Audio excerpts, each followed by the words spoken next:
1 Samuel chapter 20. David and Jonathan. Then David fled from Naioth at Ramah and went to Jonathan and asked, "What have I done? What is my crime? How have I wronged your father that he is trying to take my life?" "Never," Jonathan replied. "You are not going to die. Look, my father doesn't do anything, great or small, without confiding in me. Why would he hide this from me? It's not so." But David took an oath and said, "Your father knows very well that I have found favor in your eyes, and he has said to himself, 'Jonathan must not know this, or he will be grieved.' Yet as surely as the Lord lives, and as you live, this is only a step between me and death." Jonathan said to David, "Whatever you want me to do, I'll do for you." So David said, "Look, tomorrow is the new moon festival, and I am supposed to dine with the king. But let me go and hide in the field until the evening of the day after tomorrow. If your father misses me at all, tell him, 'David earnestly asked my permission to hurry to Bethlehem, his hometown, because an annual sacrifice is being made there for his whole clan.' If he says, 'Very well,' then your servant is safe. But if he loses his temper, you can be sure that he is determined to harm me. As for you, show kindness to your servant, for you have brought him into a covenant with you before the Lord. If I am guilty, then kill me yourself. Why hand me over to your father?" "Never," Jonathan said. "If I had the least inkling that my father was determined to harm you, wouldn't I tell you?" David asked, "Who will tell me if your father answers you harshly?" "Come," Jonathan said, "let's go out into the field." So they went there together. Then Jonathan said to David, "By the Lord, the God of Israel, I will surely sound out my father by this time the day after tomorrow. If he is favorably disposed toward you, will I not send you word and let you know? But if my father is inclined to harm you, may the Lord deal with me, be it ever so severely. If I do not let you know and send you away safely, may the Lord be with you as he has been with my father. But show me unfailing kindness, like that of the Lord, as long as I live, so that I may not be killed, and do not ever cut off your kindness from my family, not even when the Lord has cut off every one of David's enemies from the face of the earth." So Jonathan made a covenant with the house of David, saying, "May the Lord call David's enemies to account." And Jonathan had David reaffirm his oath out of love for him, because he loved him as he loved himself. Then Jonathan said to David, "Tomorrow is the new moon festival. You will be missed, because your seat will be empty.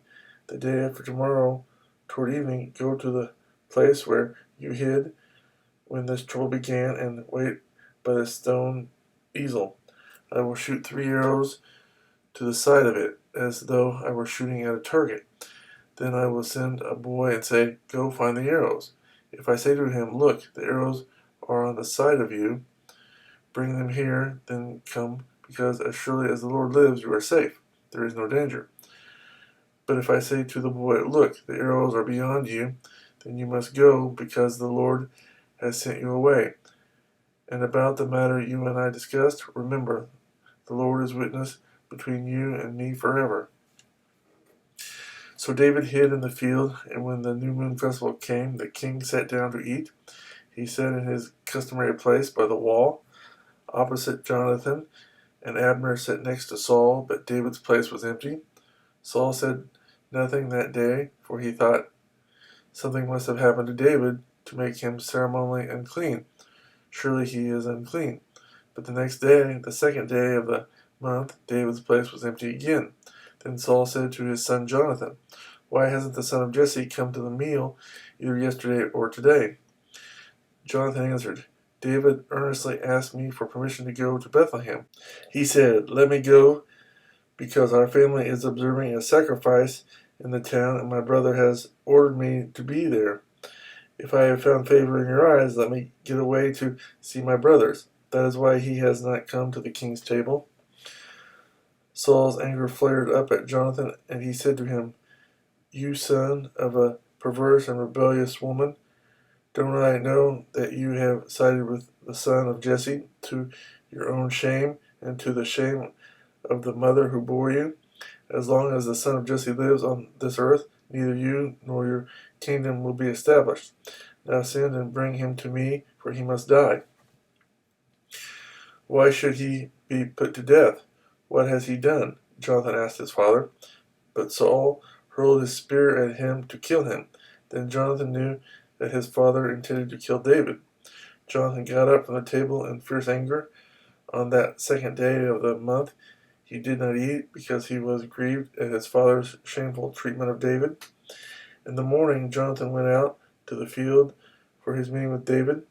He had a small boy with him, and he said to the boy, "Run and find the arrows I shoot." As the boy ran, he shot an arrow beyond him. When the boy came to the place where Jonathan's arrow had fallen, Jonathan called out after him, "Isn't the arrow beyond you?" Then he shouted, "Hurry! Go quickly! Don't stop!" The boy picked up the arrow and returned to his master. The boy knew nothing of all this, only Jonathan and David knew.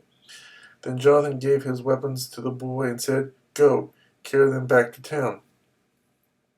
After the boy had gone, David got up from the south side of the stone and bowed down before Jonathan 3 times, with his face to the ground.